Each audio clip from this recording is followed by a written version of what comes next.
Welcome to our channel.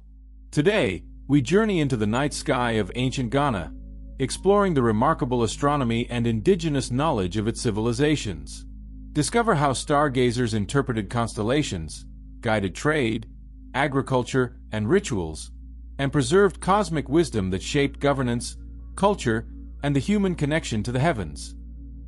Ghana's stargazers, ancient astronomy, indigenous knowledge, trade, rituals, and cosmic wisdom. Part 1. Origins of sky watching in ancient Ghana. Long before written chronicles marked the rise of empires and the sweep of traders across the savannah, the earliest communities of the region we now call Ghana lifted their eyes to the night sky and found meaning written in its glittering expanse. For the firmament was not an empty vault but a living map that offered patterns of guidance, warnings of change, and assurances of continuity across generations. And it is within this timeless engagement with the heavens that the origins of Ghana's astronomical traditions can be traced, beginning with hunter-gatherer groups whose survival depended on keen observation of seasonal shifts, subtle changes in the constellations' positions, and the waxing and waning of the moon that determined when rains might return or when animals might migrate. These early sky watchers had no telescopes nor instruments of polished bronze. Yet they possessed an attentiveness to natural cycles that rivaled the meticulous records of later civilizations. 4. The night was their canvas, the stars their markers, and the horizon their clock, allowing them to interpret the turning of the year not in abstract numbers but in the practical rhythms of when to plant, when to harvest, and when to journey. Archaeological studies of stone alignments scattered across West Africa, some resembling the circular formations found at Nabta Playa further east, suggest that megalithic structures may have been erected as observational devices, with certain stones marking the solstices or the rising of particular stars. And while Ghana's evidence is less monumental than Egypt's, oral traditions and landscape features indicate that the people knew the sky intimately, orienting their lives by what they saw overhead. The great belt of the Milky Way, stretching across the darkness, became a celestial river that mirrored the earthly arteries of the Niger and the Volta, encouraging associations between heavenly and terrestrial pathways. And in this reflection, the people found both mythic resonance and navigational aid, for travelers could follow its luminous arc to orient themselves across vast plains where earthly landmarks were scarce. Moreover, the moon was not simply a nocturnal lamp but a powerful regulator of social life, marking time for communal gatherings, ritual observances, and agricultural duties. Its phases linked with women's cycles and fertility rites that bound cosmic order to human existence, while eclipses inspired awe and sometimes dread, prompting stories of cosmic battles or divine interventions that reaffirmed the connection between heaven and earth. Elders and custodians of knowledge became the first astronomers, though they bore no such title, for their task was to read the sky and teach its messages to the community, embedding star lore within songs, proverbs, and initiation ceremonies that ensured each generation inherited fragments of this celestial wisdom. And in this way, astronomy was not a separate science but part of a holistic worldview in which nature, spirit, and cosmos were inseparable. The earliest societies of ancient Ghana, living along forest edges and savanna expanses, came to see the stars as ancestral presences watching over the living, and thus observation was never merely technical but also spiritual. For the heavens were a sacred domain where gods and spirits inscribed their intentions, and humans, if attentive enough, could discern guidance in their motions. As communities began to shift from hunting and gathering toward agriculture and more permanent settlement, the need for accurate reckoning of seasons grew stronger, and thus sky watching deepened into a proto-science, with constellations acting as heralds of change. One cluster rising to announce the coming rains, another signaling the start of dry winds, each observation tied directly to survival, demonstrating how necessity forged the earliest astronomy of the region. Unlike Mediterranean or Mesopotamian traditions where sky lore became codified in texts, the people of Ghana preserved their knowledge orally, ensuring flexibility and adaptation across centuries. For oral transmission allowed reinterpretation as climate shifted, rivers altered course, or political structures rose and fell, meaning that astronomy remained a living and responsive tradition rather than a rigid doctrine. In the rhythm of drums and the chants of griots, fragments of cosmic lore were carried forward, embedding astronomical insight into cultural memory, so that even if a specific constellation's meaning faded, its symbolic association could endure, adapted to new circumstances and new generations. The early inhabitants of Ghana's landscapes, therefore, were not passive stargazers but active interpreters of a cosmic text that blended observation, myth, and pragmatism, creating a foundation for the more sophisticated systems that would later emerge under the great Sahelian states. Yet even in these humble beginnings, the essential pattern was established. To look upward was to know when to act, to sense the unseen rhythms of the world, and to anchor community life in harmony with forces far beyond the reach of human hands. In this way, the origins of sky watching in ancient Ghana reveal not merely the beginnings of astronomy but the deep interweaving of cosmology and daily survival, the union of necessity and wonder that would continue to shape the region's engagement with the heavens for centuries to come. Part 2. Celestial Myths and Creation Stories. Among the communities that thrived across the lands of ancient Ghana, the night sky was not only a calendar or a compass but also the canvas upon which the mysteries of creation were painted. For the people turned their gaze upward and saw more than twinkling lights. They saw the dwelling places of gods, the journeys of ancestors, and the unfolding drama of existence itself. And these visions became the foundation for creation stories that linked the birth of the cosmos to the order of daily life, weaving together myth, memory, and celestial awe in ways that resonated across generations. In many traditions, the stars were believed to be the glowing embers of the first fire set by divine beings to illuminate the void, and the Milky Way was explained as the smoke rising from that eternal flame, a cosmic trail that connected the earthly world with the sacred realms above, offering both orientation for travelers and reassurance that life was part of a greater design. Some groups told of a sky mother who gave birth to the sun and moon as twin children, each destined to chase the other across the heavens, and their endless pursuit explained the alternation of day and night, while eclipses were moments when the siblings met briefly, quarreled or embraced, and then parted again, leaving behind wonder and fear among those who watched from below. In other stories, the first ancestors were believed to have descended from a particular star, chosen as the people's guiding light, and thus every glance at that constellation reminded the community of its origins, of a time when humanity and the heavens were not separate but bound by kinship, with the stars serving as both ancestors and protectors. The moon, luminous and ever-changing, inspired narratives of fertility, transformation, and rebirth. For just as it waxed and waned, so too did life move through cycles of growth, decline, and renewal. And women were often seen as directly linked to lunar rhythms, their vitality reflecting the celestial order, so that ceremonies surrounding birth, initiation, and marriage frequently invoked the moon's blessing. In contrast, the sun was seen as the source of strength and authority, its rise each morning confirming the continuation of life and its decline each evening reminding people of the fragility of existence, and rulers often claimed to draw legitimacy from their connection to solar power, presenting themselves as children of the sun who bore its radiance in their leadership, reinforcing both political hierarchy and cosmological belief. The movements of stars across the seasons also carried mythical interpretations, for the sudden appearance of certain constellations was not merely a sign of rains or harvests but the re-emergence of heroes or spirits who returned to guide humanity at crucial times, their presence in the sky reflecting cycles of return and departure that mirrored agricultural rhythms on Earth. Meteors, comets, and other unexpected lights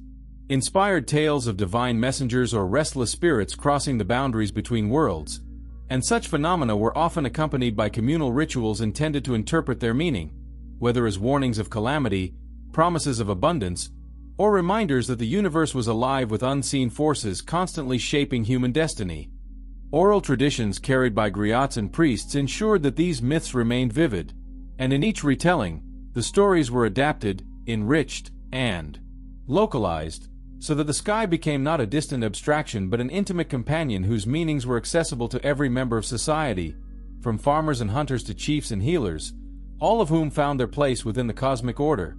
The power of celestial myths lay in their capacity to unify diverse aspects of existence, linking natural phenomena with moral lessons, social structures, and spiritual practices. For to explain why the stars shone was also to explain why families must live in harmony, why rituals must be performed, and why respect must be paid to the ancestors, making astronomy inseparable from the ethical and cultural fabric of the people. In ceremonies held beneath the open sky, Songs and dances reenacted cosmic dramas, with dancers embodying the sun's relentless journey or the moon's graceful transformation, while drummers echoed the rhythms of celestial cycles, creating performances that did not merely honor the stars but brought their stories to life within the community, ensuring that the cosmos was not distant but immediate, not abstract but embodied. The myths also provided explanations for misfortune or imbalance, for when rains failed or sickness spread, it was often believed that the harmony between heaven and earth had been disturbed, perhaps through neglect of rituals or disrespect for ancestral guidance, and by retelling creation stories, communities reaffirmed their place within the cosmic framework and sought to restore balance through offerings, prayers, and observances. Children grew up hearing tales of how the sky had been stretched like a cloth by primordial beings, of how stars were holes in that cloth through which divine light streamed, or of how the earth itself had been shaped to mirror heavenly patterns. And these narratives ensured that from an early age, each generation internalized both a sense of wonder and a respect for the order of the universe, passing on a worldview in which human destiny was always intertwined with the celestial.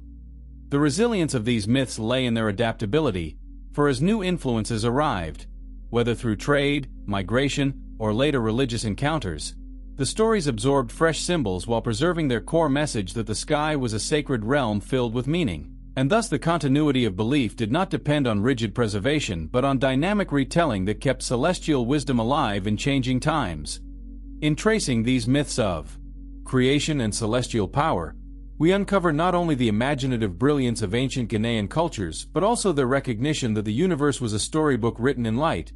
a story in which humans were both readers and participants, constantly reminded that to live rightly on earth was to remain in harmony with the eternal patterns shining overhead.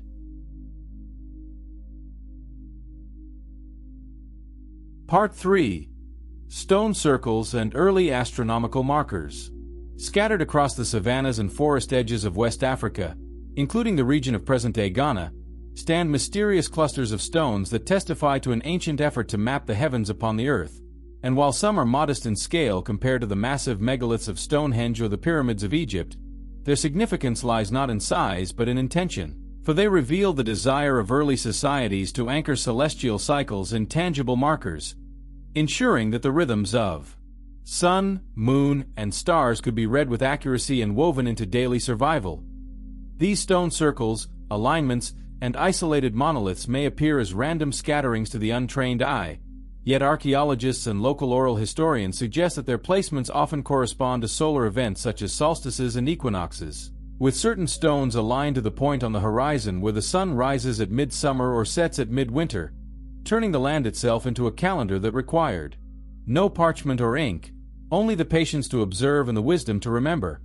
In regions near Bono Manso and along the Volta Basin, oral traditions preserve stories of ancestral builders who planted stones to watch the sky, treating them as sacred instruments that merged practical knowledge with spiritual reverence. For each marker was not only a tool of measurement but also a shrine where offerings were made to ensure cosmic harmony, and thus astronomy was embedded within both ritual and utility. The placement of these stones also reveals how communities used the horizon as a giant dial, for by watching where celestial bodies appeared or disappeared relative to the stones, observers could predict the onset of rains, the turn of seasons, and the right moments for planting yams, millet, or sorghum, ensuring that agricultural cycles aligned with the greater clockwork of the universe, reducing the risks of famine and maximizing the chances of abundance.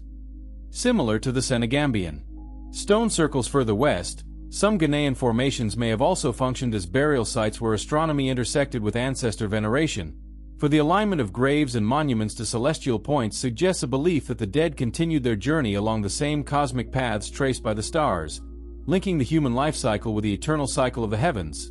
The act of carving, transporting, and erecting these stones demanded communal labor,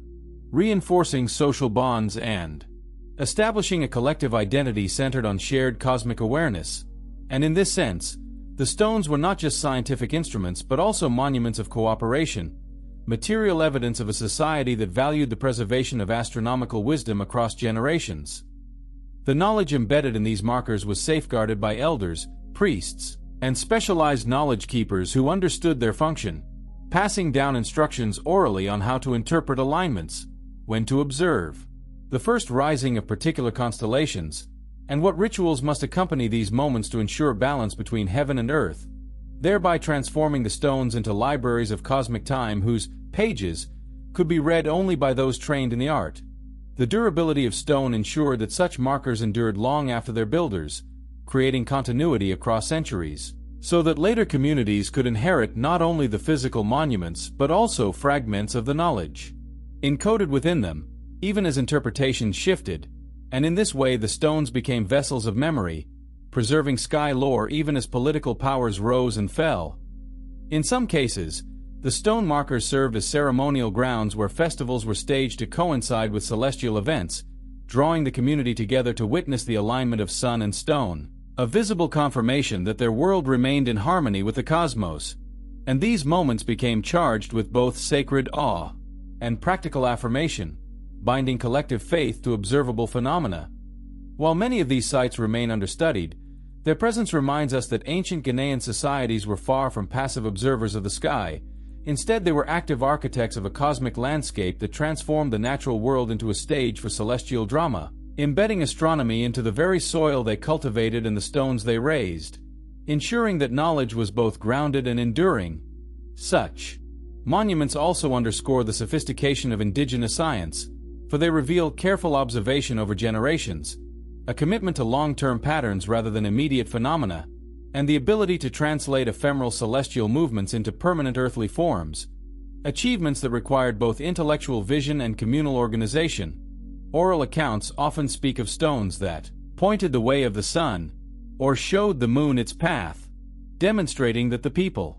themselves understood their monuments as tools of guidance, while legends surrounding their construction often ascribe supernatural strength or ancestral magic to the builders, reminding us that for ancient societies, science and spirituality were never separate spheres but complementary dimensions of the same reality.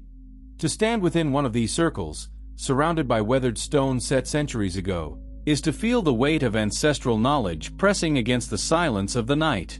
sky, to sense how generations once gathered there to watch the rising of a star or the shifting of shadows, and to realize that astronomy was not an abstract pursuit but a lived practice, rooted in community, ritual, and survival. In this way, the stone circles and early astronomical markers of Ghana represent more than archaeological curiosities. They are enduring testaments to a worldview that sought to harmonize human life with cosmic order, grounding celestial mysteries in earthly permanence and ensuring that the wisdom of the stars could be read not only in the heavens but also in the enduring stones that still whisper their secrets today. Part 4. Calendars of the Sun and Moon. In the landscapes of ancient Ghana, where survival depended on understanding the delicate rhythm of nature, the sun and the moon became the two great clocks by which communities ordered their lives. And while the sun's daily arc gave a sense of immediate time, its annual cycle across the horizon became the foundation for reckoning longer seasons, while the moon, with its shifting phases, offered a secondary calendar that tied human activity to shorter cycles of days and weeks. And together these two celestial bodies formed complementary systems that gave structure to farming, ritual, travel, and governance. To track the sun, people observed its rising and setting points along the horizon, noting how these shifted subtly from day to day, reaching extremes at the solstices and returning at the equinoxes, and by aligning markers on the ground with these positions, they could divide the year into distinct phases that corresponded with rainfall, planting, and harvest, ensuring that agricultural cycles matched the movements of the heavens rather than arbitrary counts, creating a calendar of light and shadow that was deeply practical yet also sacred. The moon, meanwhile, provided a more immediate cycle, its waxing crescent announcing the beginning of a new month, its fullness marking times of celebration, and its disappearance at new moon signaling periods of quiet, rest, or taboo, so that the community's social rhythm pulsed in time with the lunar glow, and each family knew that their lives were part of a larger cosmic dance in which night itself was a measure of order.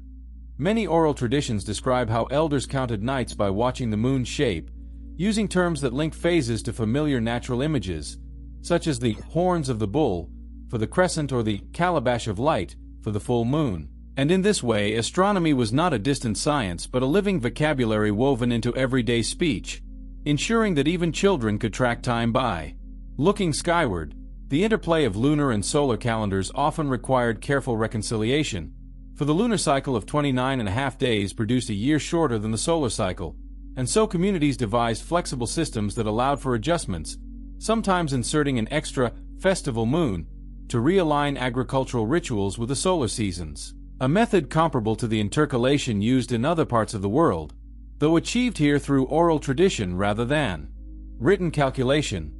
This flexibility was crucial, for it prevented disjunction between ritual and reality, ensuring that celebrations of planting did not occur too early and that harvest festivals coincided with actual abundance, demonstrating the sophistication of a calendar system that was dynamic, responsive, and deeply connected to lived experience.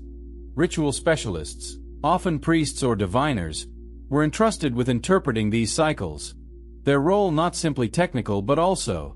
spiritual, for the ability to read the sun and moon was understood as a sacred gift that linked the community to divine order, and miscalculations were seen not just as errors but as signs of cosmic imbalance requiring correction through offerings or ceremonies, further binding astronomy to morality and faith.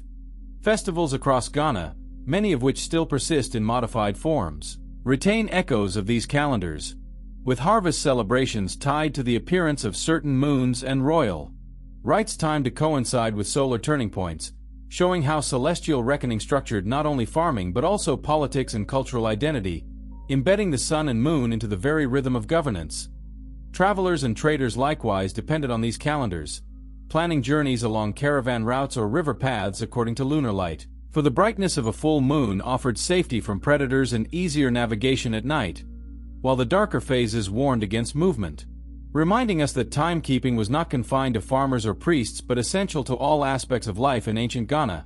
Stories collected from oral history recount how the first sighting of a new moon was a communal event, greeted with songs, drumming, and offerings, as if to welcome a returning friend, and this public recognition reinforced the moon's role as both a celestial clock and a spiritual companion, ensuring that everyone shared in the awareness of cosmic time.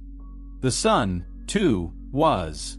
honored in rituals marking the solstices, moments when its power was at its height or waning, and these thresholds were seen as liminal times when the world itself was fragile, requiring ritual reinforcement to guarantee the continuity of life. For just as the sun's strength could bring growth, its absence could bring famine, making its cycle central to both fear and hope.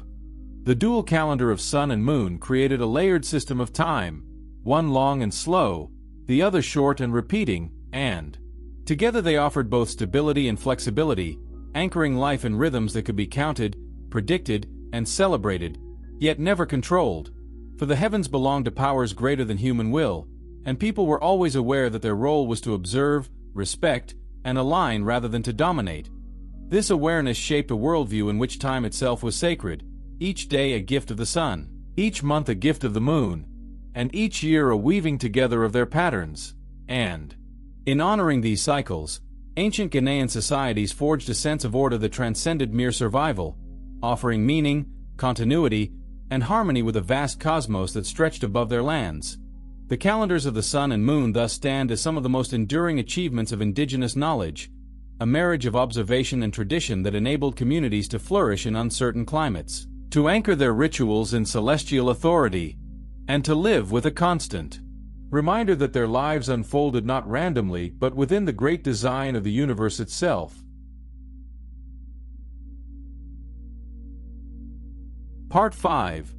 Stars as Guides for Migration and Settlement. Long before maps on parchment or compasses of iron reached the savannas of West Africa, the stars served as silent companions for communities seeking new homelands, safe pathways, and fertile lands. And in the story of ancient Ghana, migration and settlement were not random wanderings but guided journeys shaped in part by celestial observation. For to move across vast grasslands or dense forests required orientation that transcended local landmarks, and it was the constellations wheeling overhead that provided both direction and reassurance that travelers remained on the correct path. Oral traditions from Akan, Moldagbani, and other groups preserve memories of ancestral migrations in which leaders are said to have followed a guiding star, or a river of light in the sky. Clear references to prominent constellations or the band of the Milky Way, which arcs across the night like a cosmic road mirroring the great rivers of the region. And these stories reveal that navigation was not only practical but mythologized, transforming the hardships of travel into sacred journeys endorsed by celestial signs. In open savanna terrain, where distinctive mountains or rivers were often separated by long stretches of uniform grassland, travelers needed fixed points that remained constant, and stars such as Sirius, the brightest in the sky, or the constellation Orion with its distinctive belt, served as reference beacons whose seasonal appearances indicated both direction and timing, ensuring that migrations were synchronized with the cycles of rain and drought that dictated when pastures would be available or when rivers would be fordable. Settlement decisions themselves were also influenced by astronomical knowledge, for certain locations were chosen not only for fertile soil or defensive terrain but also for their relationship to the sky, with villages oriented to cardinal directions or placed where sight lines to important stars were clear, embedding cosmic alignment into the very foundations of community life and reinforcing the idea that settlement was not just practical but also sacred, a harmonization between earth and heaven. Elders recount that during migrations, scouts would travel ahead by day, following rivers or animal tracks, but by night, leaders lifted their eyes to the constellations to confirm the direction of travel, and when the stars shifted with the seasons, they interpreted this as divine signals that it was time to pause, plant, or settle, meaning that cosmic signs dictated the rhythm of human movement as much as earthly obstacles did. In times of uncertainty, the stars provided reassurance, for no matter how disorienting the landscape might be, the heavens offered stability, their predictable cycles reminding travelers that they were part of a larger order and that their journey, however arduous, unfolded within a framework of meaning, and this trust in celestial guidance lent migrations a sense of destiny, rather than chance. The symbolic power of stars as guides also reinforced leadership, for chiefs or priests who claimed to understand the messages of the heavens could inspire confidence and obedience among followers, presenting their authority as not merely social but cosmic, sanctioned by forces greater than human judgment. And thus astronomy played a subtle but crucial role in legitimizing both leadership and community cohesion during migrations. Settlements established under star guidance often retained rituals that commemorated their celestial origins, with annual festivals recalling the constellation or star that had led the ancestors, ensuring that each generation remembered the cosmic connection embedded in their homeland. And in this way migration stories were transformed into enduring identity markers, binding people to place through the shared memory of celestial navigation. The importance of stars for settlement is also reflected in the layout of compounds and villages, which were sometimes aligned with cardinal points or seasonal risings of the sun, creating a microcosmic order that mirrored the greater cosmos, so that daily life unfolded within a sacred geometry where houses, shrines, and communal spaces echoed the design of the heavens, turning settlements into earthly reflections of the starry sky. Such practices also reinforced ecological wisdom, for by aligning human activity with celestial cycles, communities ensured that migrations and settlements remained sustainable, avoiding overexploitation of land and timing movements with climatic patterns, showing how astronomy was not abstract knowledge but a practical science that shaped survival strategies in challenging environments. Over time, as communities grew into kingdoms and empires, the memory of star-guided migrations became part of origin myths, recited by griots and chroniclers to explain how people had reached their current lands, and these stories often elevated the role of stars from practical guides to divine agents, suggesting that the heavens themselves had chosen their homelands, legitimizing territorial claims and reinforcing cultural pride. The continuity of these traditions demonstrates the deep integration of astronomy into collective memory, for even when migrations had long ended and communities were firmly established, the stars retained their symbolic role as guides, invoked in songs, proverbs, and rituals to remind people that their ancestors had once walked beneath the same sky, reading its signs and trusting its light. In this way, the stars were not only tools of navigation but also instruments of identity, shaping how people understood their past, justified their present, and envisioned their future, anchoring their stories of movement within the eternal framework of the heavens, and ensuring that migration was never seen as aimless wandering but as a journey guided, blessed, and sanctified by the stars themselves. Thus the role of stars in migration and settlement reveals a profound truth about ancient Ghanaian cultures, that they understood their mobility, their choices of homeland, and their very sense of belonging as part of a cosmic dialogue, one in which the heavens spoke through light and pattern, and humanity listened, moved, and built in response, creating communities that were both earthly and celestial in origin. Part 6. Agricultural rhythms aligned with the skies. The prosperity of ancient Ghanaian societies was inseparable from the soil they cultivated and the cycles of rain that nourished their crops. And because rainfall in the savanna and forest margins came in rhythms both predictable and precarious, farmers turned to the sky not merely for inspiration but for precise instruction, for it was the constellations, the sun, and the moon that revealed when the land was ready to receive seeds, when the floods would swell rivers, and when the time of harvest had arrived, so that agriculture itself became a dialogue between earth and heaven. The first rains, critical for planting staples such as millet, sorghum, and later maize, were often heralded by the heliacal rising of certain stars, meaning the first dawn appearance of constellations after a period of absence, and communities learned to associate these celestial signals with the onset of seasonal change, ensuring that they sowed neither too early, risking drought, nor too late, risking flood, a delicate balance made possible through careful observation of the heavens. Oral traditions speak of constellations that were personified as messengers bringing news of fertility, and when these stars appeared, farmers celebrated with rituals to honor both the ancestors and the spirits of the land, recognizing that the success of crops depended not only on human labor but also on cosmic cooperation. And in this way, astronomical observation was fused with spiritual obligation, blending science with faith in a seamless practice of survival.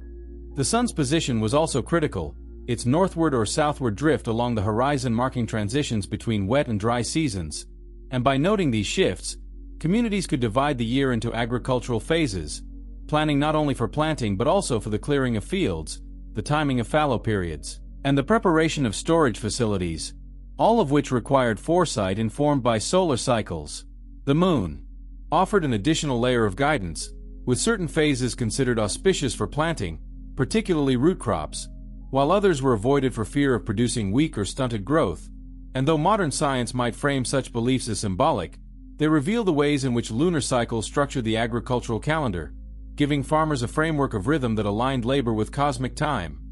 Festivals such as yam celebrations, which still persist in modified forms among Akan and Yu communities, were rooted in this celestial agricultural linkage, for they mark the successful harvest of crops whose planting and care have been timed according to the stars and moons, and these celebrations reaffirmed gratitude not only to the earth but also to the heavens that had guided the cycle, embedding astronomical wisdom within cultural memory. Songs sung in the fields often invoked celestial imagery, likening the swelling of millet heads to the fullness of the moon or the shining of dew to the glitter of stars, demonstrating that agricultural labor was suffused with awareness of cosmic patterns. And even the chants of farmers as they hoed and sowed served as oral mnemonics, reminding each generation of the correct times and rituals to accompany agricultural tasks. When harvests were poor, communities often attributed the failure to a disruption of cosmic balance, perhaps through neglected rituals or misread signs. And the response was not merely technical adjustment but spiritual redress, with offerings made to realign human activity with celestial order, showing that agriculture was never seen as purely material but always as part of a broader harmony between human effort, earthly soil, and heavenly cycles. This integration of astronomy with agriculture also encouraged ecological prudence, for by basing planting on celestial cycles rather than fixed dates, farmers ensured that their practices were flexible and responsive to climate variability, reducing the risks of overexploitation and preserving resilience in an environment where drought and flood were recurring challenges, a form of indigenous environmental management rooted in observation rather than extraction.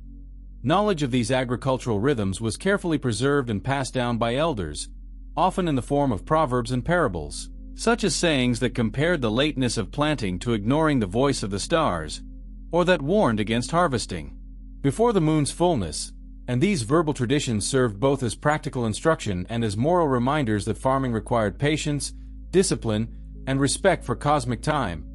The collective nature of farming further reinforced the communal sharing of astronomical knowledge, for when fields were cleared and seed sown, the entire community participated, ensuring that no family worked out of step with the larger cycle. And this unity not only maximized efficiency but also created a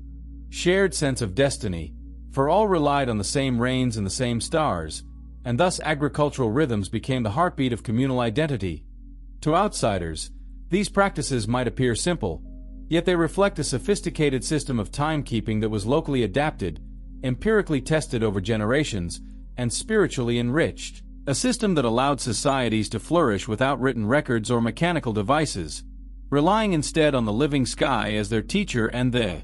land as their partner. Today, the persistence of agricultural festivals tied to lunar and solar cycles shows the enduring legacy of this ancient wisdom, reminding us that the people of Ghana were not passive recipients of nature's bounty but active managers who used astronomy as a tool of resilience, ensuring that their crops, their communities, and their cultures grew in harmony with the universe.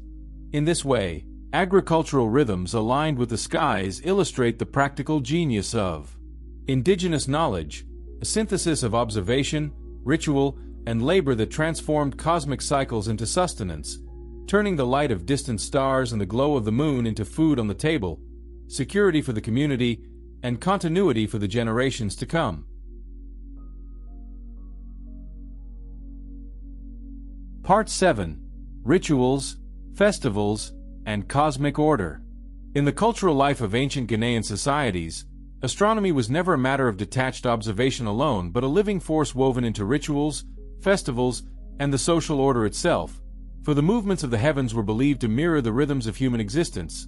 and each celestial event carried both practical and spiritual meaning, shaping when people gathered, how they prayed, and what they celebrated.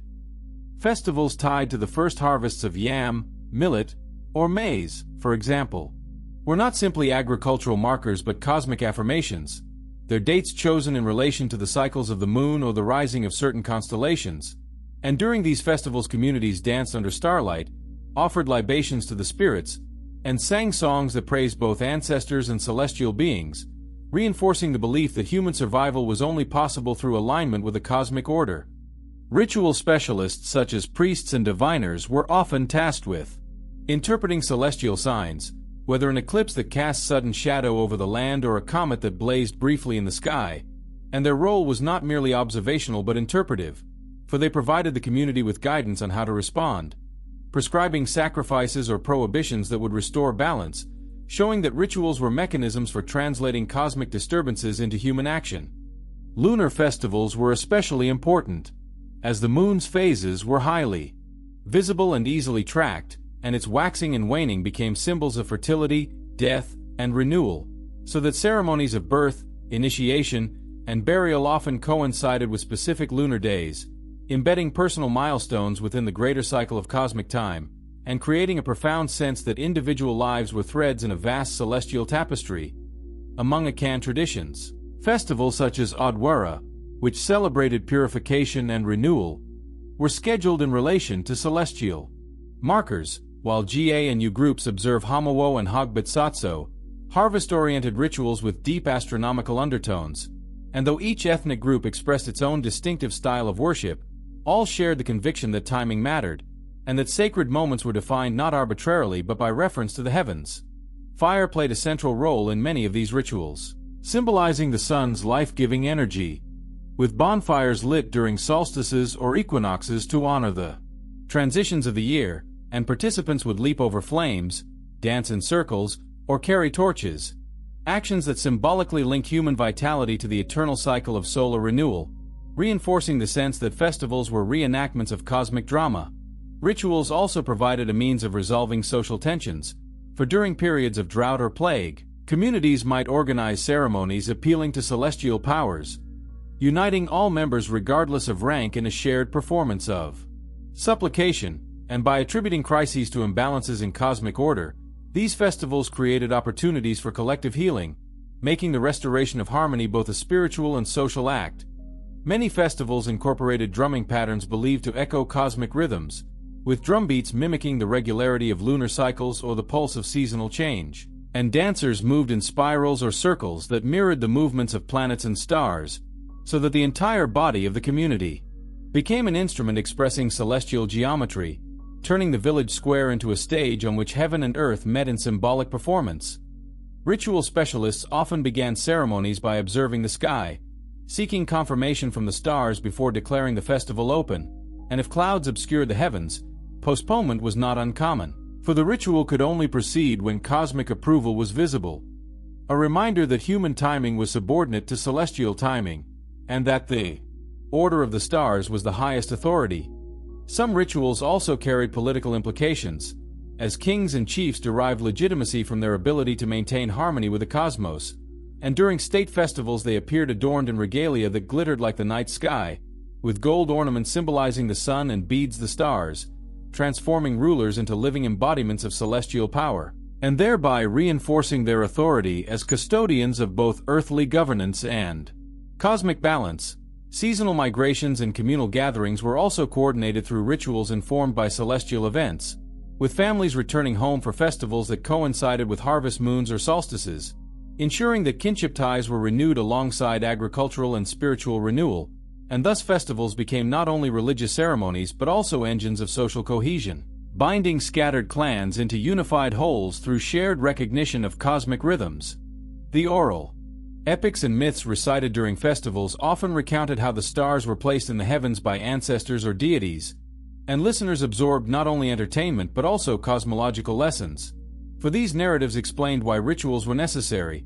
why certain stars were sacred, and why human survival depended on honoring cosmic law, so that mythology functioned as the intellectual foundation of ritual life.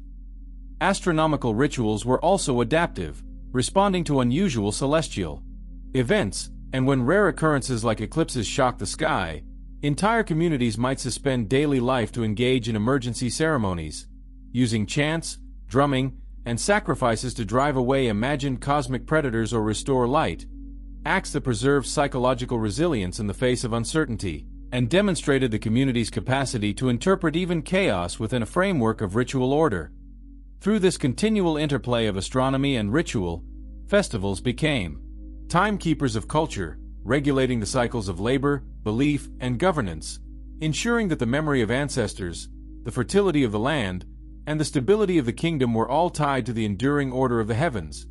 a system in which the cosmos was not distant but immediate, not abstract but embodied in song, dance, fire, and communal joy. The enduring significance of these rituals is evident even today, as Ghana's contemporary festivals still retain lunar and solar undertones, their timing echoing ancient astronomical wisdom, and their symbolism carrying forward the idea that to live well is to live in harmony with the rhythms of the stars, an idea that has traveled across centuries, survived colonization, and continues to animate Ghanaian cultural identity. Thus, the rituals and festivals of Ghana's ancient peoples reveal that astronomy was never confined to the sky but brought down to earth, embodied in performance, belief, and governance, creating a cosmic order, in which human beings were not isolated individuals but participants in a grand dance of sun, moon, and stars.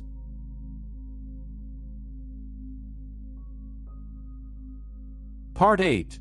The role of priests and diviners in sky interpretation.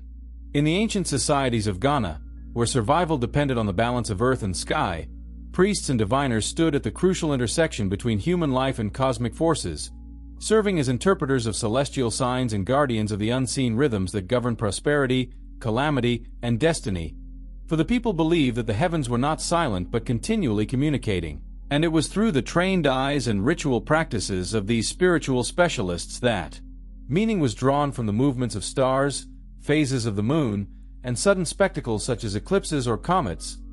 These figures were not ordinary observers but individuals who had undergone long apprenticeships, learning not only how to read the sky but also how to combine astronomical knowledge with oral tradition, herbal medicine, and ritual performance, creating a holistic role that straddled science, religion, and politics, and their authority stemmed from their ability to transform celestial events into messages comprehensible to the community. Priests often worked in sacred groves or shrines, places where the veil between heaven and earth was believed to be thin, and from these sanctuaries they conducted nightly vigils, charting the appearances of constellations and recording the cycles of the moon with memory aids such as carved staffs or notched sticks, while diviners, who specialized in interpreting chance patterns like the fall of cowrie shells or the configuration of sand, also integrated observations of the sky into their consultations, for the cosmos provided the overarching framework within which all signs were read. When drought threatened, it was to the priests and diviners that people turned, asking whether the delay of rains was reflected in the stars, and these specialists would examine the sky, recall ancestral teachings, and recommend rituals to appease deities associated with fertility, showing that their role was not merely predictive but also prescriptive, offering actions that could realign human conduct with cosmic expectation. During eclipses, which induced widespread fear, priests would step forward as ritual leaders, reassuring the community that the temporary blotting of the sun or moon was not the end of the world but a signal requiring response, and they organized ceremonies with drumming, sacrifices, and chants designed to restore light, so that their interpretation transformed cosmic terror into communal resilience. Maintaining psychological order through ritual authority,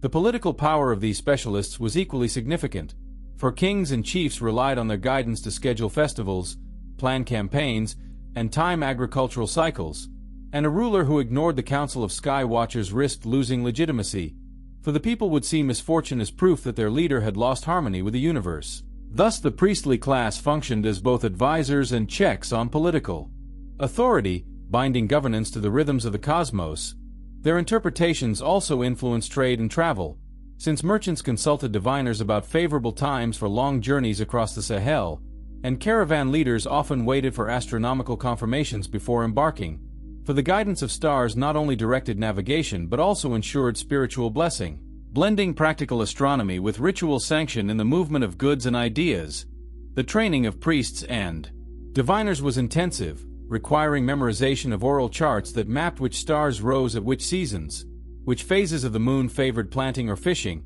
and which constellations were linked to ancestral myths. And because there were no written records, knowledge was transmitted through chants, proverbs, and dramatic initiation rituals, so that learning was embodied rather than inscribed, making the priesthood both a school and a living archive of astronomical wisdom. Diviners in particular mastered the art of connecting everyday occurrences to celestial order, for they might cast cowries and interpret their spread in relation to the current lunar phase, or trace patterns in the sand that echoed star formations, demonstrating that terrestrial randomness was never isolated but always echoed cosmic design, and their pronouncements gave people a sense that their individual struggles were part of a larger, ordered universe. Ritual attire also symbolized celestial roles, with priests donning white robes representing moonlight, or adorning themselves with golden ornaments evoking the sun, while diviners carried staffs tipped with star-like carvings, so that their very appearance reminded the community of their cosmic affiliation, reinforcing visually the idea that they were intermediaries between earth and sky. Women, too, played significant roles in this domain, especially as priestesses of lunar deities associated with fertility and cycles of life, and their participation highlighted the gendered balance in cosmic interpretation, for the moon's rhythms were seen as closely tied to female bodily rhythms, granting women special authority in rituals involving childbirth, harvest, and renewal,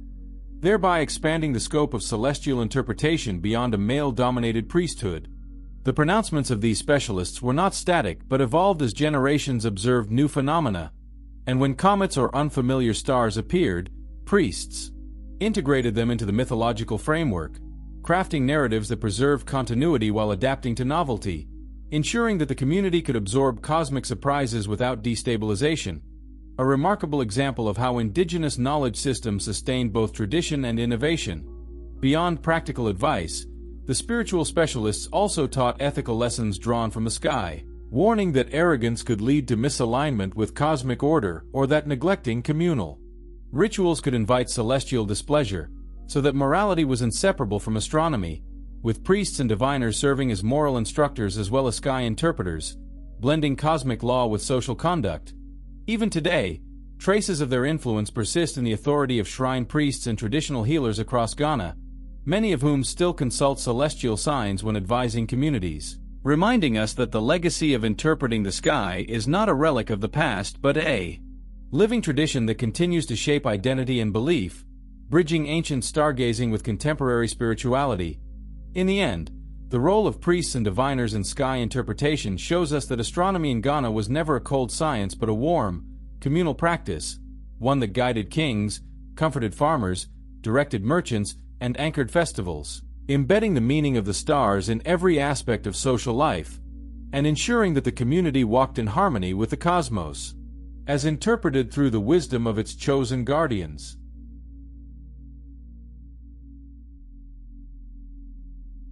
Part 9.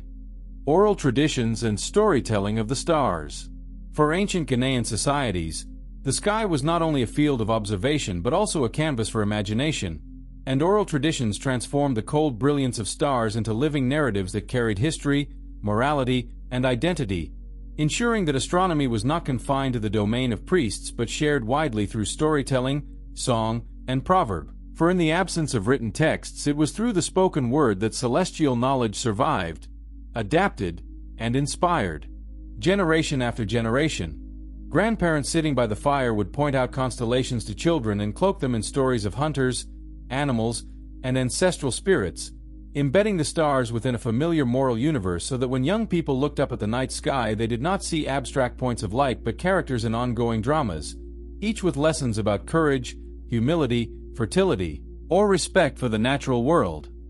The Pleiades, visible across much of Africa, were frequently interpreted in Ghanaian traditions as a cluster of sisters or companions, their appearance tied to agricultural cycles but their stories teaching values of unity and cooperation, reminding listeners that just as the stars shone brighter together, so too must communities act in solidarity if they were to survive drought, war, or famine. The Milky Way, stretching across the sky, was described in many oral accounts as a great path, sometimes of spirits traveling to the realm of ancestors, sometimes of animals migrating across the heavens, and in each version it provided a metaphor for continuity and transition, teaching that life itself was a journey guided by cosmic order, and that death was not an end but a passage along a starry road to join the ancestors. Stories of eclipses, which induced awe and fear, were told as tales of celestial beings in conflict, often a sun swallowed by a great beast or a moon pursued by jealous spirits. And these narratives did not merely entertain but taught that disruptions in the natural order require humility, communal response, and renewed dedication to ritual, embedding social lessons within cosmic myth.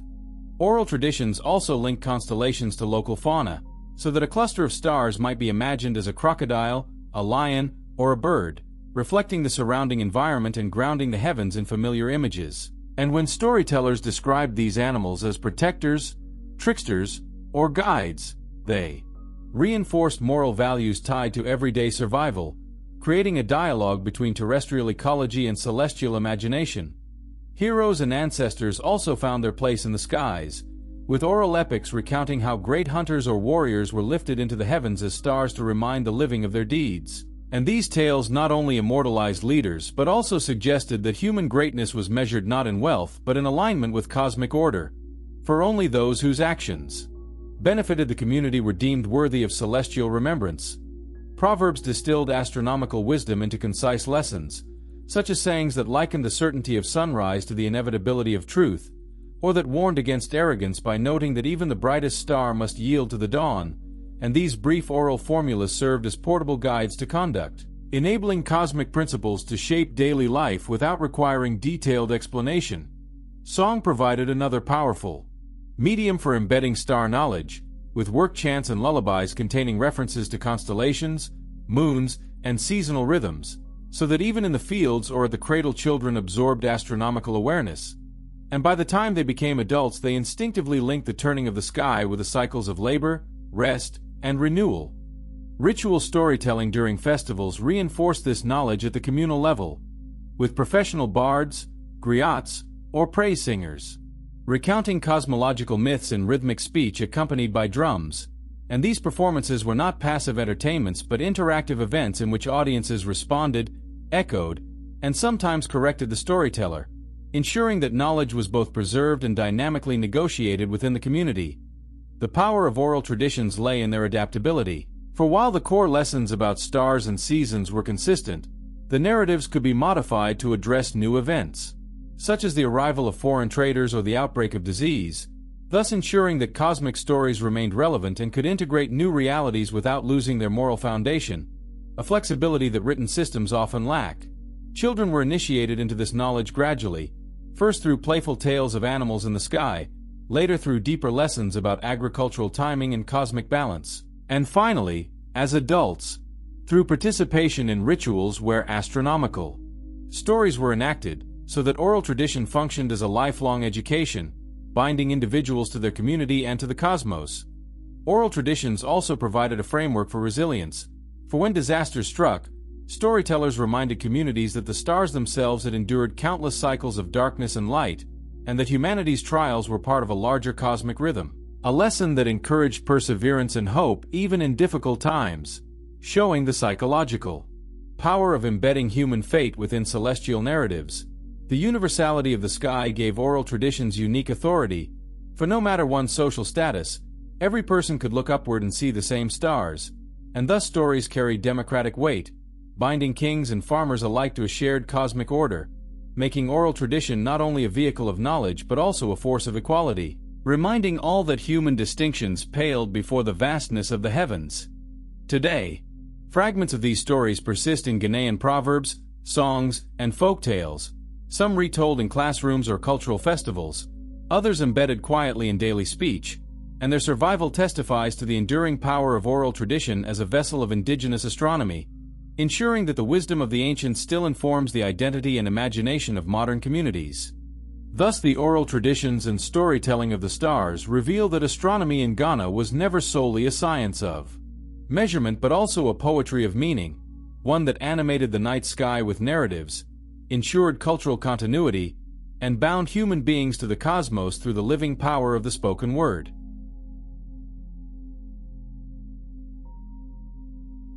Part 10. Trade routes guided by celestial navigation.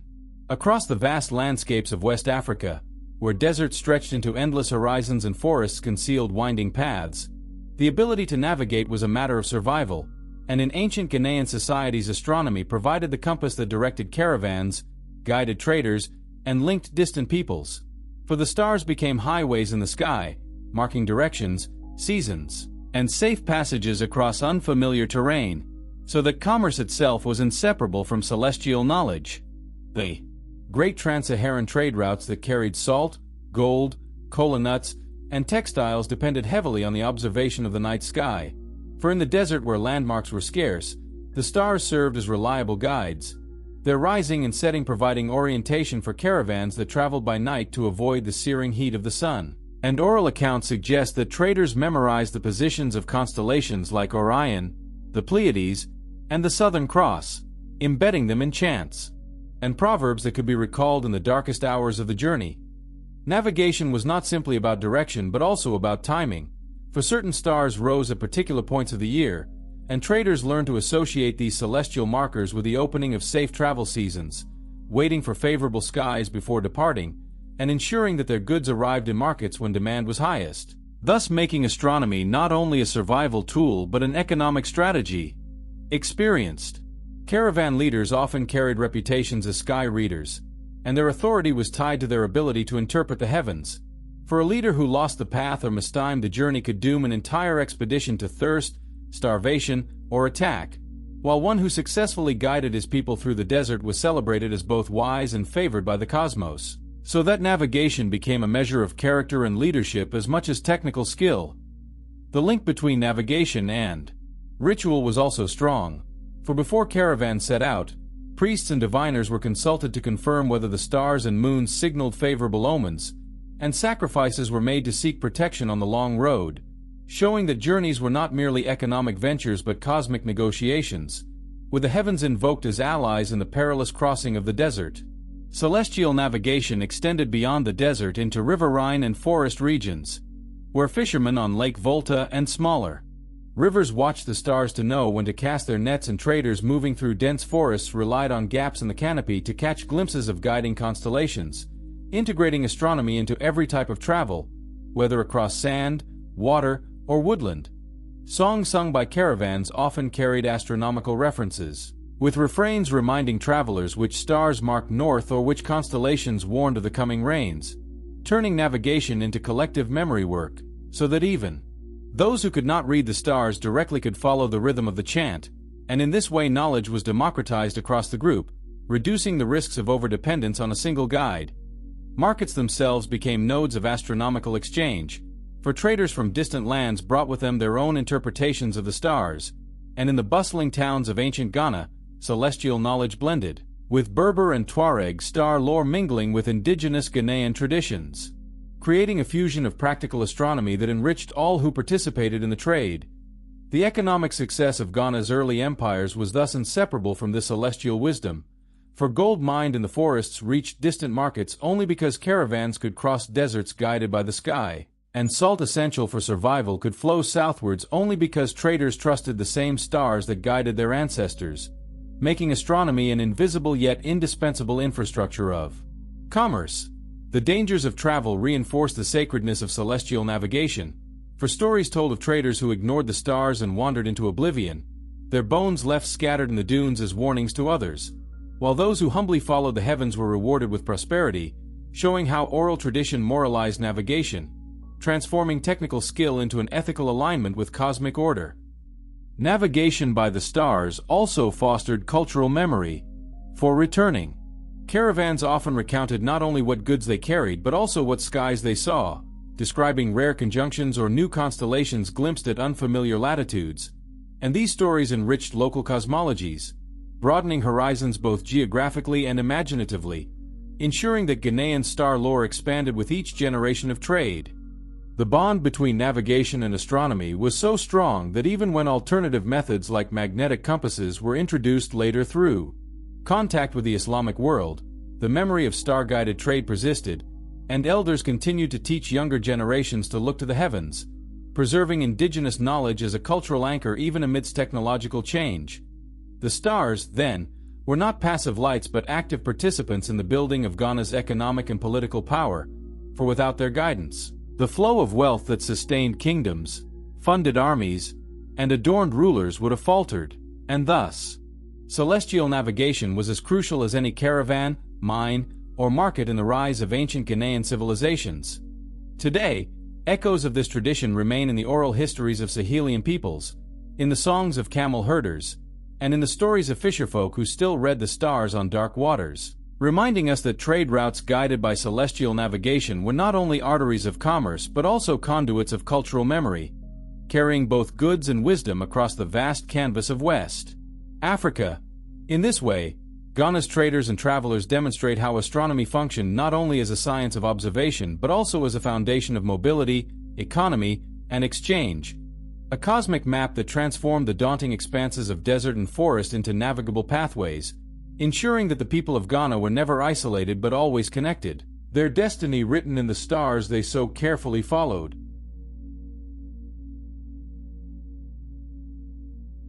Part 11.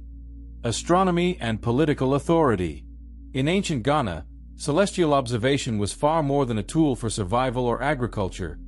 It was a powerful instrument of governance and political legitimacy, for rulers understood that authority was not merely derived from wealth, military strength, or lineage, but also from perceived alignment with cosmic order, and those who could demonstrate mastery over the movements of the sun, moon, and stars were considered divinely sanctioned to lead. Kings often timed their proclamations, coronations, and wars to coincide with auspicious celestial events, such as solstices, equinoxes, or the rising of significant constellations, ensuring that their decisions appear to reflect cosmic wisdom rather than mere human calculation. And this connection between astronomy and authority created a perception that rulers were intermediaries between heaven and earth, entrusted with maintaining both social and cosmic harmony. Palaces and royal compounds were sometimes oriented according to cardinal points or aligned with notable stars, creating a tangible reflection of the heavens on the ground, and courtiers, priests, and citizens alike were constantly reminded that the king's presence and authority were in synchrony with universal order, so that spatial design itself reinforced political legitimacy through cosmic alignment. Priests and diviners played a central role in reinforcing this authority, advising kings on the timing of military campaigns, harvest festivals, and tributary collections, and a ruler who disregarded celestial guidance risked being seen as reckless or out of favor with the heavens, an act that could destabilize both morale and political cohesion, for people equated misfortune with misalignment with cosmic law. The timing of war was particularly sensitive, for battles launched under favorable star signs were believed more likely to succeed, while eclipses or unusual celestial events might prompt delays or ritual preparation, blending strategy with sacred observance and demonstrating that political decision-making in Ghana was inseparable from celestial interpretation, a sophisticated integration of power, ritual, and science. Oral traditions recount that rulers often claimed dreams or visions in which celestial beings instructed them, legitimizing authority through supernatural sanction. And these narratives were widely disseminated to consolidate loyalty and obedience, teaching that just as stars followed fixed paths, so too should subjects follow the king, positioning political hierarchy as an extension of cosmic order. Rituals and festivals performed under royal oversight often emphasized the ruler's connection to the sky, with ceremonial regalia invoking solar and lunar symbolism, crowns and scepters glittering like stars, and attendants arranged to mirror constellations, transforming the palace into a microcosm of the heavens and making political authority visually inseparable from cosmic guidance. Governance decisions also reflected celestial calendars, as taxation, court sessions, and communal labor were timed according to lunar or solar cycles, ensuring predictability and synchrony, and reinforcing the perception that the ruler governed in accordance with universal order rather than arbitrary whim, embedding astronomy into the very rhythm of political life. Astronomy also mediated succession, for the selection of heirs could be justified through celestial signs, and disputes were often resolved by consulting priests who interpreted omens in the sky, linking legitimacy to perceived divine favor rather than only hereditary claim, a practice that gave cosmic weight to decisions that might otherwise provoke conflict. The relationship between the ruler and the people was therefore framed as a reflection of harmony between heaven and earth, and the ruler's ability to read and act upon celestial signs was central to maintaining trust and cohesion, a dynamic in which astronomy became a tool of both social order and psychological reassurance, showing that governance in Ghana extended beyond earthly concerns into the moral and cosmic realm. Foreign visitors and traders were also influenced by the celestial dimension of authority, as they recognized that decisions, market openings, and treaties were timed with care according to heavenly guidance. And this perception enhanced the kingdom's reputation for wisdom, order, and legitimacy in the eyes of external partners. Proving that astronomy had both domestic and diplomatic implications, astronomical knowledge was carefully guarded, passed down through priestly lineages, and selectively shared with political elites, ensuring that rulers maintained exclusive access to the cosmic toolkit necessary for governance, and this controlled knowledge reinforced hierarchical structures while also preserving continuity across generations, connecting past, present, and future through star-guided authority. In times of crisis, such as famine, invasion, or epidemic, the king's alignment with cosmic wisdom became even more crucial, as the people looked to celestial interpretation to validate their confidence in leadership, and priests performed rituals to demonstrate that the ruler's decisions were endorsed by the heavens, turning astronomy into both a stabilizing force and a legitimizing ideology. The moral dimension of political authority was inseparable from the sky, for rulers who misused power were thought to bring disruption in cosmic balance, leading to social unrest, agricultural failure, or military defeat, teaching that ethical leadership required attentiveness to celestial and terrestrial law alike, a principle that fused governance with spiritual observance.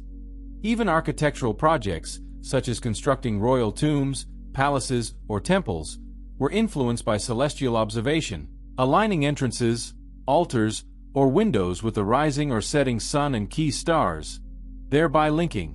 political power to a tangible reflection of the cosmos, ensuring that every aspect of royal life, from policy to palace design, symbolically resonated with the universe. Through this integration of astronomy and authority, ancient Ghanaian rulers demonstrated an understanding that power was not merely held but performed, enacted through timing, ritual, spatial arrangement, and interpretation of the heavens. A multidimensional approach that reinforced hierarchy, strengthened social cohesion, and embedded governance within the moral and cosmic order. Thus, astronomy in Ghana was not a detached scientific pursuit but a core pillar of political legitimacy, guiding kings, shaping policy, structuring society, and linking human authority to the rhythm and order of the universe, ensuring that every act of leadership was framed as an expression of cosmic harmony, and making the heavens inseparable from the exercise of earthly power.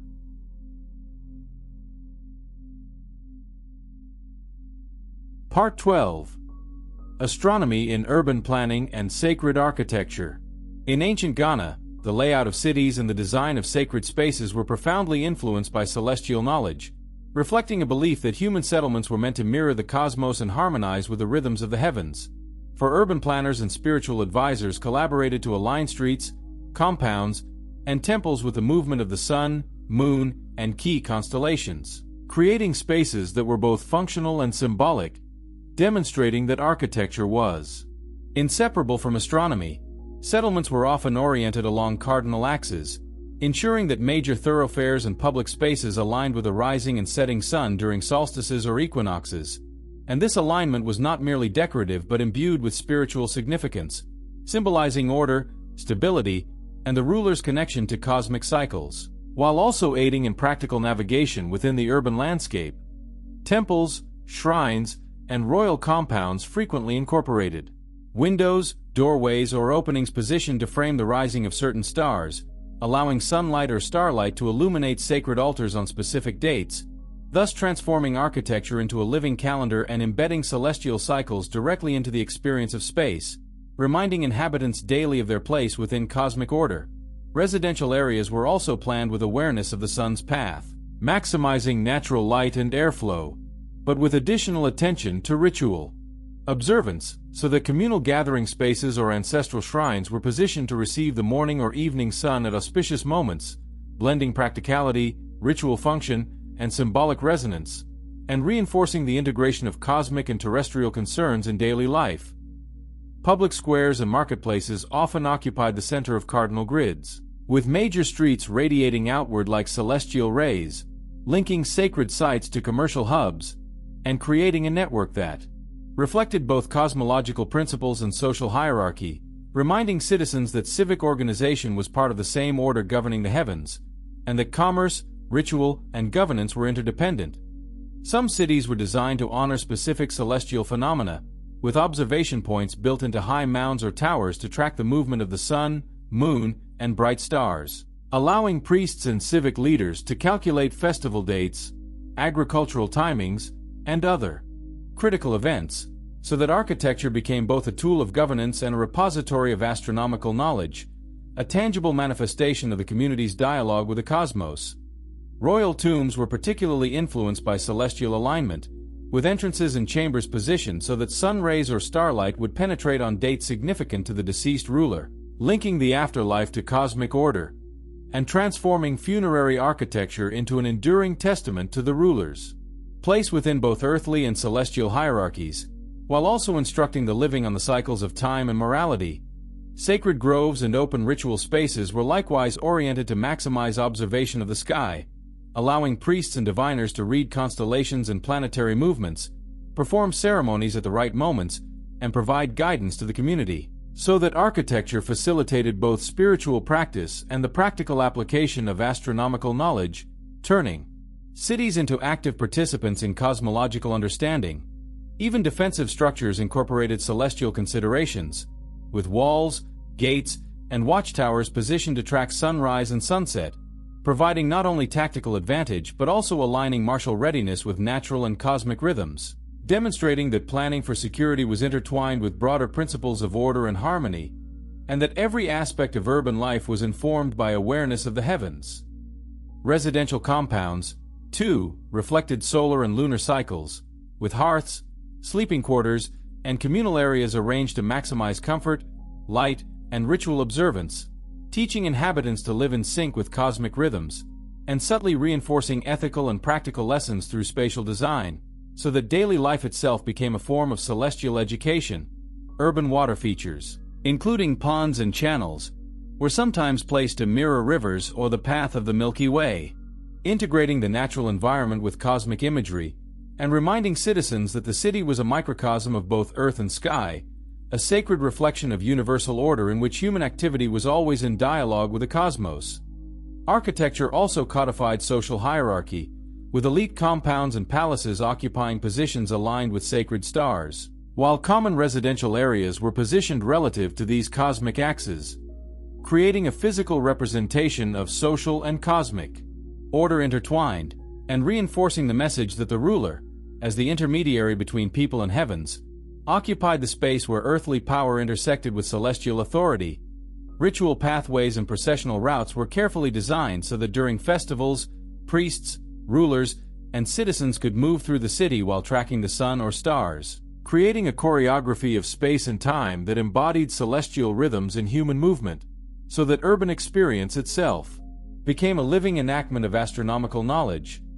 Through these practices, cities became repositories of indigenous astronomy, teaching citizens, visitors, and future generations to read the sky not only for practical purposes but also for moral, spiritual, and civic understanding, embedding cosmology into the very fabric of daily life, and making architecture an enduring teacher, even when oral traditions or priestly guidance were absent. Thus, the interplay of astronomy, urban planning, and sacred architecture in ancient Ghana demonstrates that the physical arrangement of cities was a deliberate reflection of cosmic order, reinforcing governance, ritual, social cohesion, and knowledge transmission, and ensuring that human settlements were both functional and deeply attuned to the rhythms of the universe, turning everyday movement, labor, and worship into a continuous engagement with the heavens, a principle that sustained cultural identity, social harmony, and cosmic awareness across generations.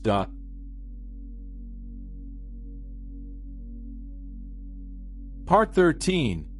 The impact of environmental change on celestial practices. The relationship between the heavens and human life in ancient Ghana was not static, for environmental changes, both gradual and abrupt, profoundly influenced how communities observed, interpreted, and integrated celestial knowledge, and shifts in rainfall patterns, river courses, deforestation, and soil fertility prompted adaptations in both agricultural timing and ritual practice, showing that astronomy was inseparable from ecological context.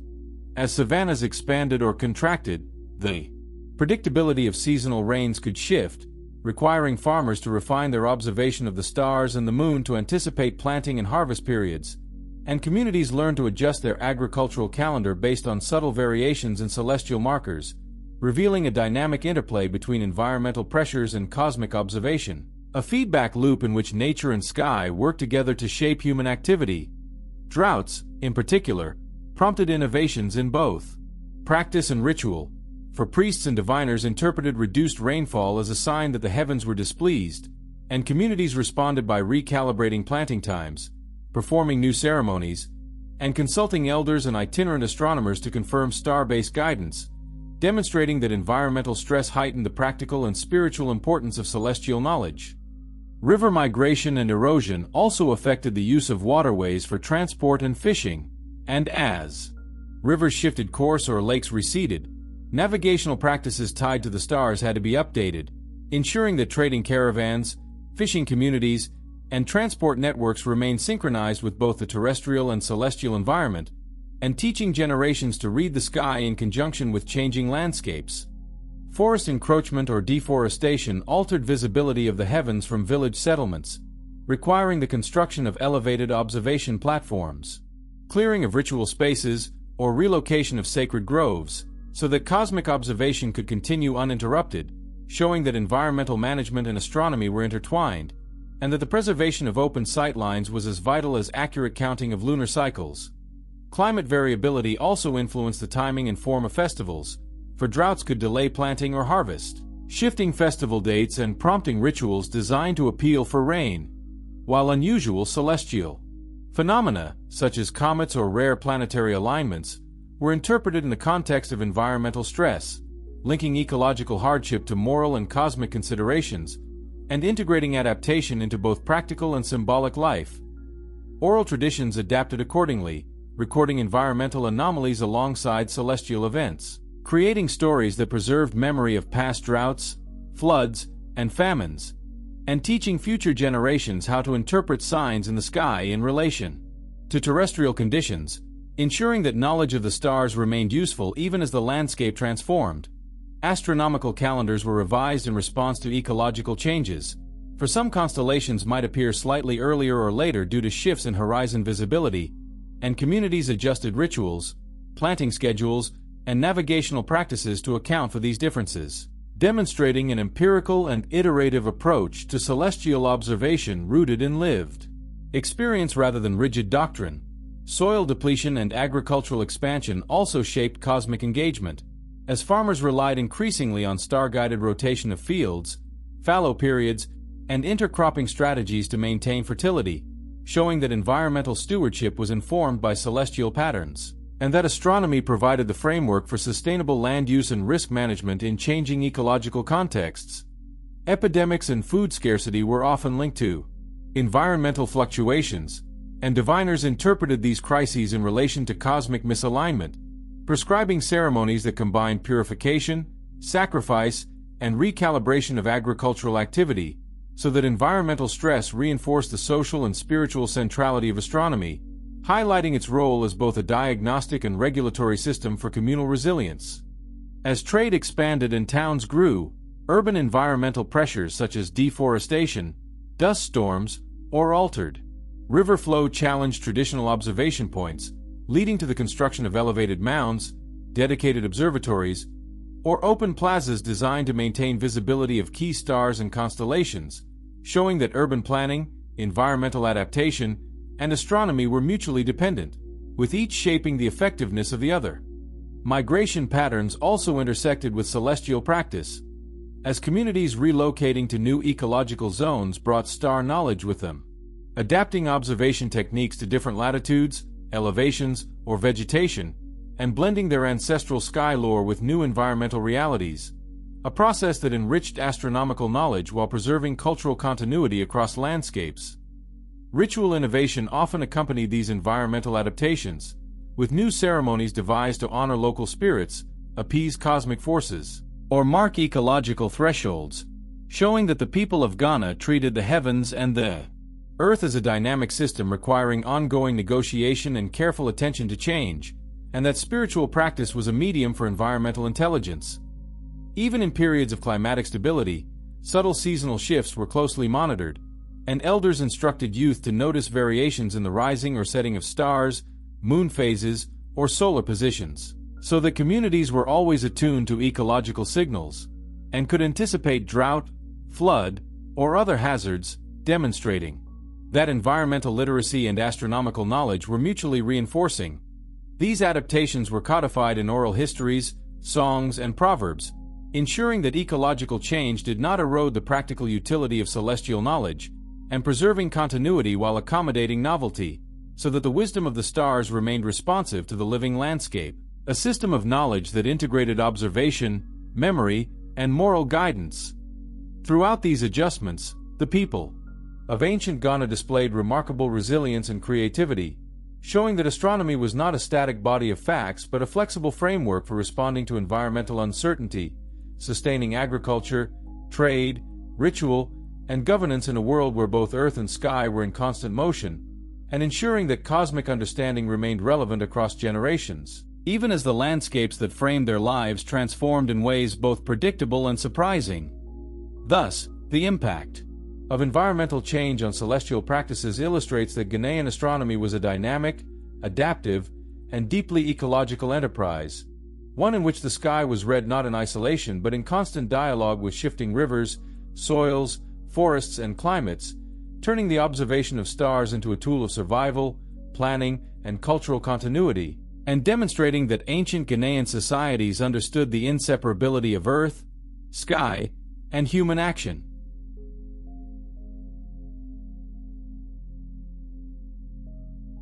Part 14. Cross-cultural influences and exchange of astronomical knowledge. The astronomical traditions of ancient Ghana did not develop in isolation. For trade, migration, and diplomatic contact facilitated a rich exchange of celestial knowledge between Ghanaian societies and their neighbors across the Sahel, Sahara, and coastal regions, creating a dynamic flow of ideas, practices, and innovations that enriched local observation techniques, ritual interpretations, and navigational strategies, demonstrating that indigenous astronomy was both locally rooted and regionally interconnected. Desert caravans connecting Ghana to North African centers brought not only gold, salt, and textiles but also celestial lore from Berber, Tuareg, and Islamic scholars, whose sophisticated star charts, lunar calculations, and solar tables were shared with local diviners, enhancing accuracy in navigation, agricultural timing, and festival scheduling, and introducing new mathematical approaches to measuring time and celestial movement. Islamic influence, in particular, introduced precise methods for tracking lunar months and solar years, along with instruments such as astrolabes, which were adapted to local conditions, allowing Ghanaian astronomers to refine predictions of solstices, eclipses, and planetary alignments, and to integrate these techniques into indigenous practices without displacing traditional interpretive frameworks, showing a selective adoption that blended innovation with continuity. Oral networks also transmitted knowledge, as traveling griots, traders, and religious emissaries carried stories of the stars, linking Ghanaian constellations with those recognized in distant lands, enabling comparative observation and fostering a shared vocabulary of celestial phenomena, while still preserving local mythological meaning and ethical instruction, demonstrating that cultural exchange enriched cosmology without erasing identity. Coastal interactions with European mariners later introduced new perspectives on navigation and astronomy,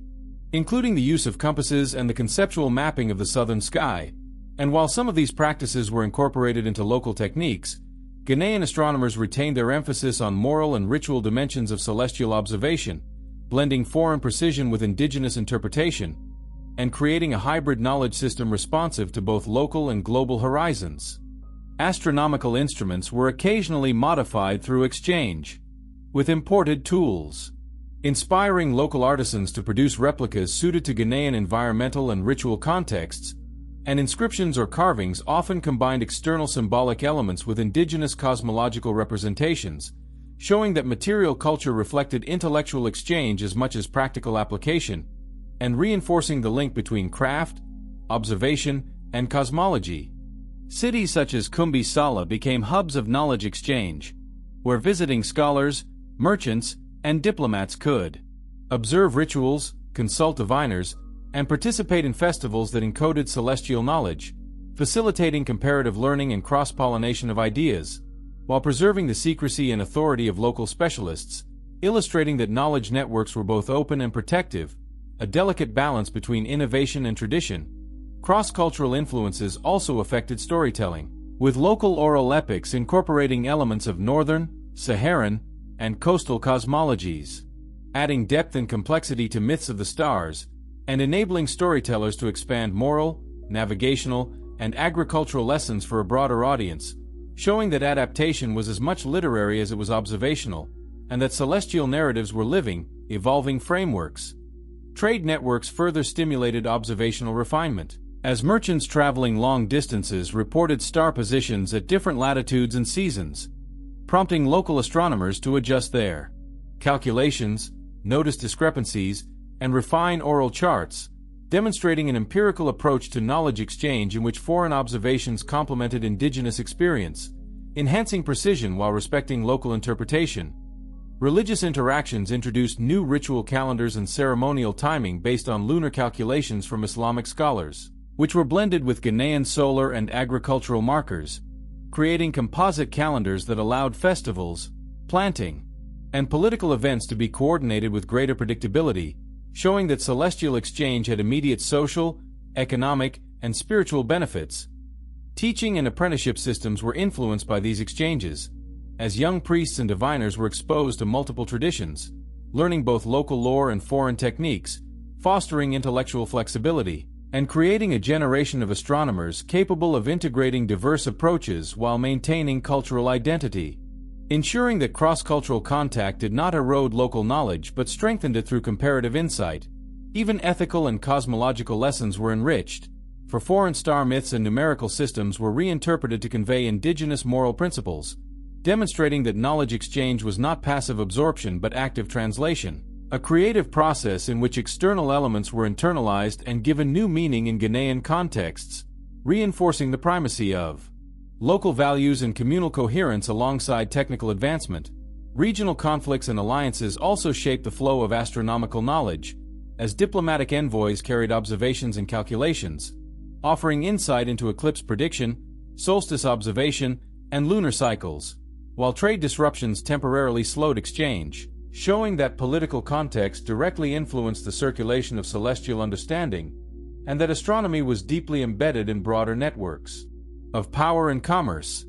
In this way, Ghanaian societies participated in a wider intellectual ecology, connecting desert, savanna, and coastal knowledge systems into a network of practical observation, ritual guidance, and moral instruction, demonstrating that indigenous astronomy was both locally meaningful and globally informed, a dynamic interface of tradition and innovation that ensured resilience, adaptability, and continuity across centuries.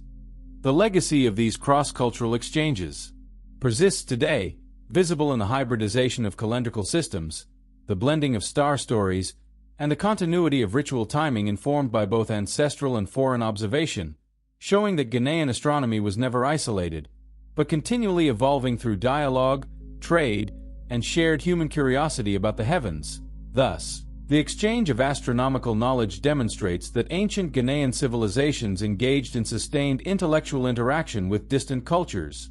adopting, adapting, and integrating foreign insights while preserving indigenous cosmology, creating a rich, syncretic system in which observation, ritual, navigation, and ethics converged, and establishing a model of knowledge transmission that combined precision, morality, and cultural identity, ensuring that Ghana's stargazers remained both rooted and cosmopolitan, capable of navigating earth and sky with wisdom inherited and shared.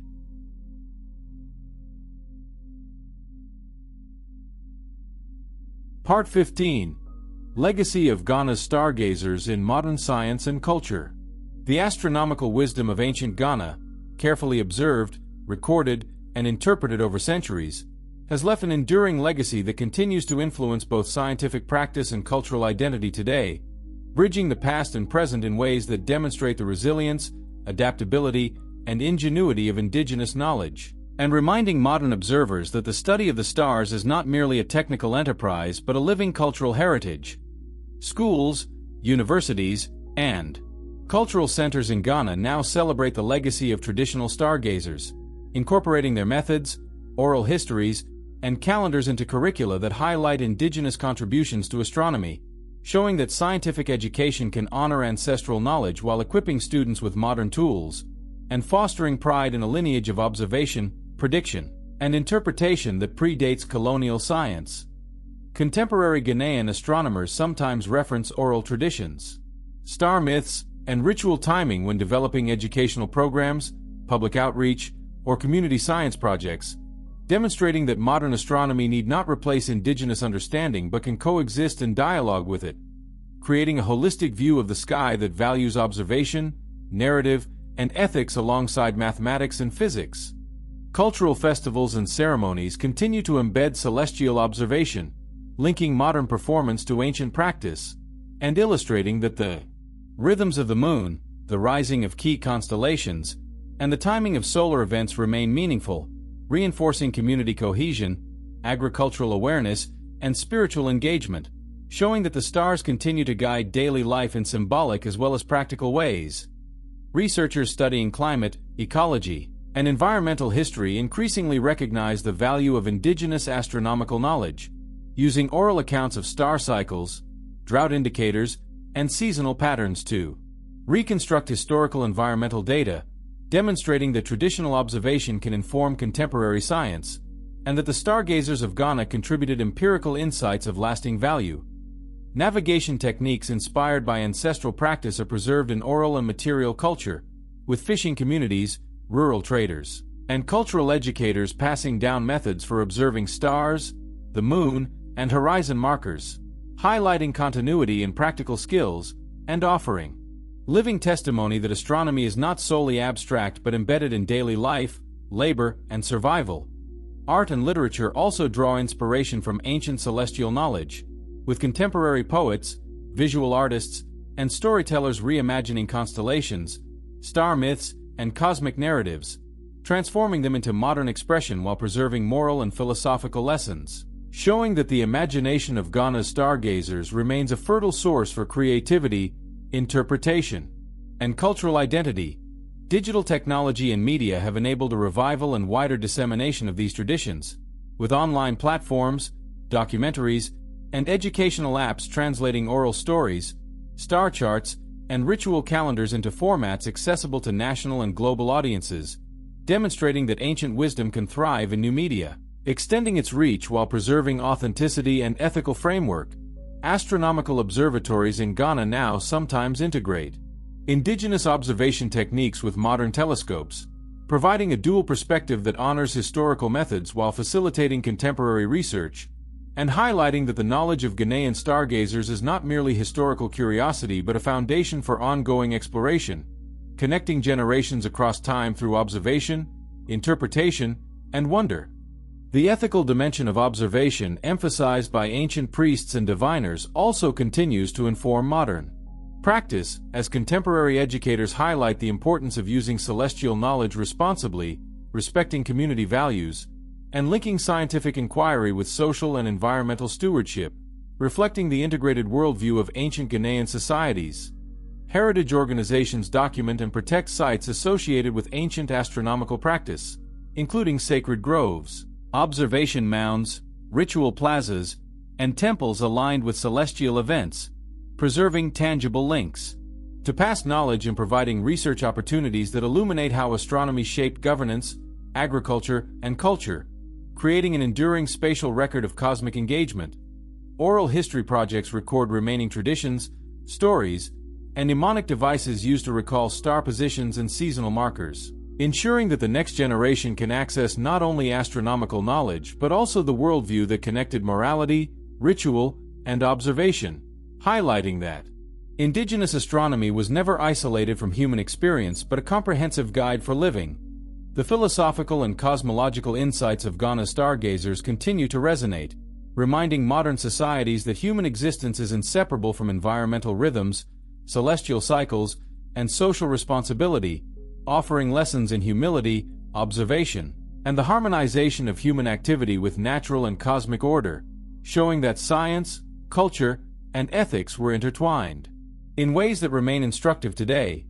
Collaborations between historians, anthropologists, and astronomers have produced studies and publications that trace the continuity of indigenous astronomy into contemporary practice, linking ancient observation, oral tradition, and ritual knowledge to modern interpretation, highlighting that the stargazers of Ghana contributed not only empirical data but also frameworks for ethical, social, and environmental engagement, bridging empirical observation with humanistic understanding. Thus, the legacy of Ghana's stargazers is multifaceted, encompassing scientific insight, cultural identity, artistic inspiration, ethical reflection, and educational value, and demonstrating that the stars observed by ancient communities continue to illuminate contemporary thought, practice, and imagination, connecting past and present through an enduring dialogue with the cosmos, and showing that the knowledge, stories, and wisdom of ancient Ghanaian astronomy remain alive, guiding, teaching, and inspiring those who look to the heavens today.